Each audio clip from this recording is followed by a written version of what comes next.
ஓம் சாய்ராம். சாய் பக்தர்கள் அனைவருக்கும் வணக்கம். இன்னைக்கு இந்த வீடியோவில் நாம் பார்க்க போகிற வெற்றிலை வழிபாடு ரொம்ப சக்தி வாய்ந்த வழிபாடு.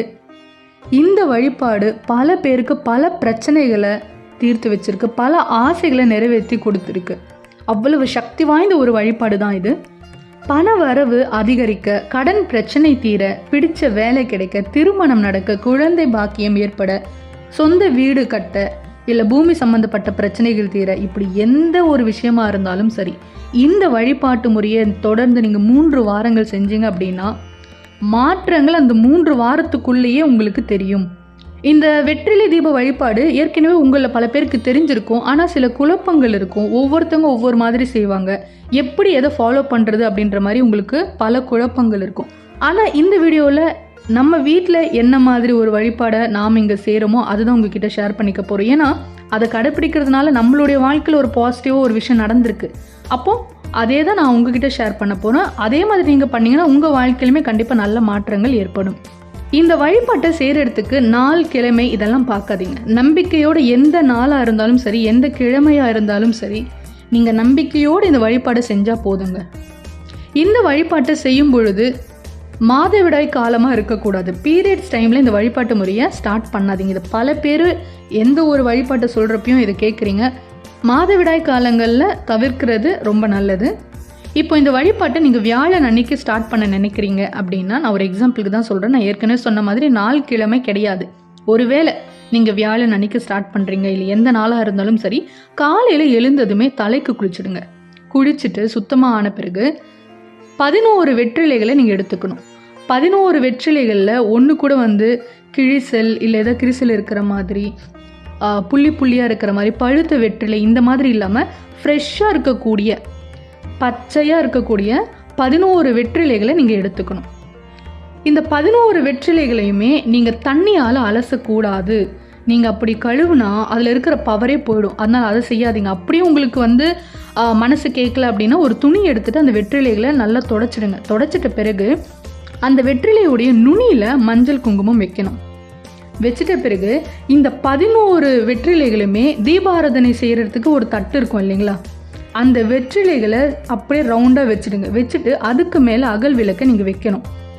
அதில் நல்லெண்ணெய் ஊற்றி தீபம் ஏற்றணும். இப்போது தீபம் ஏற்றி வச்ச பிறகு நீங்கள் கண்களை மூடி ஒரு 5 நிமிஷம் நீங்கள் எதற்காக இந்த வழிபாட்டை செய்கிறீங்களோ அதை பிரார்த்தனை செஞ்சுக்கோங்க. இந்த வெற்றிலை தீபம் வழிபாடு அப்படிங்கிறது பாபாவுக்கு மட்டும்தான் அப்படின்னு கிடையவே கிடையாதுங்க. உங்களுடைய இஷ்ட தெய்வம் எதுவாக இருந்தாலும் சரி, சிவனாக இருக்கட்டும், முருகராக இருக்கட்டும், விஷ்ணுவாக இருக்கட்டும், அம்மனாக இருந்தாலும் சரி, எந்த தெய்வமாக இருந்தாலும் சரி, அவங்களுடைய திருவுருவ படத்துக்கு முன்னாடி இந்த வெற்றிலை தீபமை ஏற்றி நீங்கள் மனசார வேண்டிக்கணும். நைவேத்தியமாக என்ன வைக்கணும் அப்படின்னு கேட்டால் வீட்டில் என்ன இருக்கோ அதை வைங்க. வெல்லம் இருந்தால் வெல்லம், கற்கண்டு, காஞ்ச திராட்சை எது இருந்தாலும் பரவாயில்ல. வழிபாடுன்னு பார்த்தீங்கன்னா குளித்து முடிச்சிட்ட பிறகு 11 வெற்றிலைகளுக்குமே மஞ்சள் குங்குமம் வச்சுட்டு அதுக்கு மேலே அகல் விளக்கில் தீபம் ஏற்றிட்டு நீங்கள் எதற்காக இந்த வழிபாடு செய்கிறீங்களோ அதை மனசார வேண்டிக்கணும். இது முடிஞ்சிட்ட பிறகு இது காலையில் நீங்கள் பண்ணிடணும், சாயங்காலம் பண்ணக்கூடாது. இந்த வழிபாட்டை காலையில் நீங்கள் ஸ்டார்ட் பண்ணிவிடுங்க. இப்போ என்ன பண்ணணும்னா, சாயந்தரம் ஆன பிறகு அந்த வெற்றிலைகள் எல்லாம் எடுத்துட்டு ஒரு நூலில் மஞ்சளை நல்லா பூசிக்கிட்டு வெற்றிலைகள் ஒவ்வொன்றா எடுத்து பூ கட்டுற மாதிரி கட்டிக்கோங்க. ஊசியில் கோர்க்கக்கூடாதுங்க கண்டிப்பாக. அதனால் எதுவுமே டேமேஜ் அடையாமல் பார்த்துக்கிட்டு ஒவ்வொரு வெற்றிலையும் எடுத்து நீங்கள் எப்படி பூவு கட்டுவீங்களோ அதே மாதிரி கட்டிக்கோங்க. கட்டி முடிச்சிட்ட பிறகு இந்த கயிறோடு சேர்த்து உங்களுடைய நுழைவாசலில் இந்த ஒரு வெற்றிலை மாலை மாதிரி நீங்கள் செஞ்சுருப்பீங்களா, பூ மாதிரி கட்டியிருப்பீங்களா, அதை அப்படியே வாசலில் கட்டிடுங்க. அடுத்ததாக பார்த்தீங்கன்னா, இந்த வெற்றிலை மாலை நீங்கள் வாசலில் கட்டியிருப்பீங்களா, அதை நல்லா காஞ்ச பிறகு நீங்கள் என்ன செய்யணும்னா, அந்த இலைகள் எல்லாம் தனியாக எடுத்துட்டு வீட்டில் ஏதாவது ஒரு செடி வளர்க்குறீங்க அப்படின்னா அந்த செடிகளில் நீங்கள் போட்டுடணும். எங்கன்னா அங்கே போடாதீங்க, குப்பை தொட்டிலெல்லாம் போடாதீங்க. அந்த செடிகள் இருக்கக்கூடிய ஒரு இடத்துல இந்த இலைகளை போட்டுருங்க. இப்போ இந்த கயிறு இருக்குது பார்த்தீங்களா, இந்த கயிறை நீங்கள் என்ன செய்யணும்னா, வீட்டில் யாரெல்லாம் இருக்கிறீங்களோ அவங்க எல்லாருமே அந்த கயிறை கையில் கட்டிக்கணும். அதனால் நீங்கள் அந்த வெற்றிலை மாலை செய்யும் பொழுதே வீட்டில் எத்தனை பேர் இருக்கிறாங்களோ அதுக்கேற்ற மாதிரி கயிறை எடுத்துக்கோங்க. எல்லாருடைய கைகளையுமே இது கட்டப்படணும். ஆண்களாக இருந்தால் அந்த கயிறை வலது கையில் கட்டிக்கோங்க, பெண்களாக இருக்கும் பட்சத்தில் இடது கையில் கட்டிக்கோங்க. இதே வழிபாட்டை தான் நீங்கள் தொடர்ந்து 3 வாரங்கள் செய்ய போகிறீங்க. 3 வாரங்கள் அப்படிங்கிறது ஒவ்வொரு நாளும் நான் சொல்லலைங்க. இன்றைக்கி வெள்ளிக்கிழமை அன்றைக்கி நீங்கள் இதை ஸ்டார்ட் பண்ணுறீங்க அப்படின்னா, காலையில் நீங்கள் இந்த வழிபாட்டு முறையை ஸ்டார்ட் பண்ணுறீங்க, சாயந்தரம் வந்து அதை கயிறை கட்டி வாசலில் கட்டிடுறீங்க.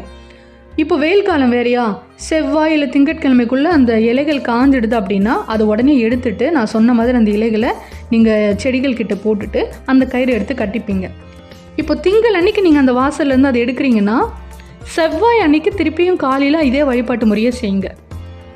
இப்போது நீங்கள் 2வது வாட்டி கட்டின அந்த மாலை வந்து ஒரு வாரத்துக்கு மேலே இன்னும் காயாமல் இருக்குன்னா அது அப்படியே இருக்கட்டும். அது எப்போ காயுதோ அப்போ தான் அதை எடுத்து அந்த இலைகளை நீங்கள் அந்த செடிகள்கிட்ட போட்டு அந்த கயிறை எடுத்துக்கணும். ஒரு சில வீடுகளில் வந்து வெயில் படாமல் இருக்கிற இடமா இருந்தது அப்படின்னா அந்த வெற்றிலை மாலை அப்படிங்கிறது பார்த்திங்கன்னா ஒரு 10 நாள் கூட காயாமல் இருக்கும். அந்த 10 நாள் நீங்கள் அதை தொடவே வேண்டாம். அது நல்லா காஞ்ச பிறகு தான் அதை நீங்கள் எடுத்து போட்டுட்டு அந்த கயிறை கட்டிக்கணும். 3 நாட்களில் காஞ்சிடுதுனாலும் பரவாயில்ல, இல்லை 10 நாள் எனக்கு அந்த மாதிரி ஆகலைங்க நல்லாவே இருக்குது அப்படின்னா 10 நாளும் இருக்கட்டும். அது எப்போ அது காஞ்சி இதுவாகுதோ அதுக்கப்புறம் தான் நீங்கள் அந்த மாலையை எடுக்கணும். இந்த மாதிரி நீங்கள் 3 முறை செய்யணும். அதை தான் நம்ம 3 வாரங்கள் அப்படின்னு சொல்கிறோம். 3 வாரங்கள் அப்படின்னா தொடர்ந்து 3 வாரங்கள் கிடையாது. அது எப்போ வந்து அந்த இலைகள் நல்லா காஞ்சிடுதோ அதுக்கப்புறம் தான் 2வது முறை ஸ்டார்ட் பண்ணணும். அதுக்கப்புறம் அது எப்போ காஞ்சி போகுதோ அதுக்கப்புறம் 3வது முறை, இப்படி 3 முறை நீங்கள் செய்யணும். இதுதான் 3 வாரங்கள் அப்படின்னு சொல்லுவாங்க. அதே மாதிரி ஒவ்வொரு முறை நீங்கள் இந்த வழிபாட்டை செய்யும் பொழுதும் உங்கள் கையில் இருக்கிற அந்த கயிறையுமே நீங்கள் மாற்றிடுங்க. 2வது முறை செய்கிறப்ப 2வது வாட்டி எந்த கயிறால் அந்த மாலை கட்டினீங்களோ அந்த கயிறை வந்து நீங்கள் திருப்பி கையில் கட்டிங்கன்னா முதல்ல இருக்கிறத நீங்கள் எடுத்துடுங்க. இந்த வழிபாட்டு முறையை இப்படி தான் நாம் நம்ம வீட்டில் வந்து ஃபாலோ பண்ணிக்கிட்டு இருக்கோம். பாசிட்டிவான நிறைய விஷயங்கள், நிறைய மாற்றங்களை நம்ம பார்த்துருக்கோம். அதனால தான் ரொம்ப உறுதியாக இப்படி பண்ணுங்க அப்படின்னு நம்ம சொல்கிறோம். இதை நீங்கள் இப்படியே செய்யுங்க, கண்டிப்பாக பாருங்கள் 3 வாரங்கள் இல்லை 3 முறை நீங்கள் இதை செஞ்சு முடிச்சிட்ட பிறகு நீங்களே வந்து இது ரொம்ப சக்தி வாய்ந்த வழிபாடு அப்படின்னு கண்டிப்பாக சொல்லுவீங்க. அந்த நம்பிக்கை எனக்கு இருக்குது. இந்த வழிபாட்டு முறையை நான் முடிஞ்ச அளவுக்கு எளிமையாக சொல்லியிருக்கிறேன்னு நினைக்கிறேன். நாம் இங்கே என்ன ஃபாலோ பண்ணுறோமோ அதை தான் நான் உங்ககிட்ட சொல்லியிருக்கிறேன். முதல்ல இந்த வழிபாட்டு செய்கிறதுக்கு நாள் கிழமை பார்க்கக்கூடாது. பீரியட்ஸ் டைமில் செய்யாமல் இருக்கிறது நல்லது. இது என்றைக்கு செய்கிறீங்களோ அன்றைக்கி தலைக்கு குளிச்சுடுங்க. காலையில் இந்த வெற்றிலை தீபம் ஏற்றிடணும். சாயந்தரம் வந்து பார்த்திங்கன்னா அது பூ மாதிரி கட்டி வாசலில் போட்டுட்டு அது எப்போ காஞ்சி போகுதோ அப்போது அதை எடுத்துட்டு கையில் கட்டிட்ட பிறகு அடுத்த நாள் திருப்பியும் நீங்கள் இந்த வழிபாட்டை ஸ்டார்ட் பண்ணணும். இப்படி 3 முறை நீங்கள் செய்யணும் அப்படிங்கிறது தான் இந்த வழிபாட்டு முறை. நான் சொன்ன மாதிரி ஒரு சில வீடுகளில் வந்து 4 நாட்கள்லேயே அந்த இலை காஞ்சிடும், இல்லை ஒரு 10 நாள் ஆகுது, அதுக்குள்ளே எனக்கு வந்து திருப்பி என்னுடைய பீரியட்ஸ் ஸ்டார்ட் ஆகிடுதுன்னா 2வது வாட்டி செய்யலாமா அப்படின்னா செய்யக்கூடாது, அதை விட்டுடுங்க. அதுக்கப்புறத்துலேருந்து அந்த 5 நாள் முடிஞ்ச பிறகு நீங்கள் என்றைக்கு வந்து ஸ்டார்ட் பண்ணுறீங்களோ அதை வந்து நீங்கள் 2வது முறையாக எடுத்துக்கலாம். திருப்பி முதல்ல இருந்து ஸ்டார்ட் பண்ணணும் அப்படின்ற அவசியம் இல்லை. வழிபாட்டை செய்யும் பொழுது இந்த 3 வாரங்களும் நம்ம நான்வெஜ் சாப்பிடாமல் இருக்கணுமா அப்படின்னா கிடையாதுங்க. நீங்கள் அந்த வழிபாட்டை என்றைக்கு செய்கிறீங்களோ அன்னைக்கு மட்டும் நீங்கள் வந்து நான்வெஜ் சாப்பிடாமல் இருக்கிறது நல்லது. மற்றபடி தொடர்ந்து சாப்பிடாமல் இருக்கணும் அப்படின்றது கிடையாது. இந்த வழிபாட்டு முறையை தொடர்ந்து 3 வாரங்கள் செஞ்சுட்ட பிறகு உங்களுக்கு நான் ஏற்கனவே சொன்ன மாதிரி நல்ல மாற்றங்கள் ஏற்பட ஆரம்பிக்கும். அது ஆரம்பிச்சிடுச்சு அப்படின்னா உங்களுக்கு நம்பிக்கை வந்துடுச்சுன்னா இது 3 வாரங்களோடு நிறுத்திடாதீங்க. தொடர்ந்து இதை செஞ்சுக்கிட்டே இருங்க. அதற்கான மாற்றங்கள், அதற்கான ஒரு பாசிட்டிவ் ரிசல்ட்டை கண்டிப்பாக உங்கள் லைஃப்பில் நீங்கள் எக்ஸ்பீரியன்ஸ் பண்ணுவீங்க. யாரெல்லாம் இந்த வீடியோ பார்த்து இந்த வழிபாட்டை செய்கிறீங்களோ அவங்களுடைய எல்லா ஆசைகளும் நிறைவேறணும் அப்படின்னு பாபா கிட்ட நான் மனசார வேண்டிக்கிறேன். ஓம் சாய்ராம், ஓம் சாய்ராம், ஓம் சாய்ராம். अनंत कोटि ब्रह्मांड नायक राजाति राजा योगी राजा परब्रह्मा श्री सच्चिदानंद सद्गुरु साईनाथ महाराज की जय.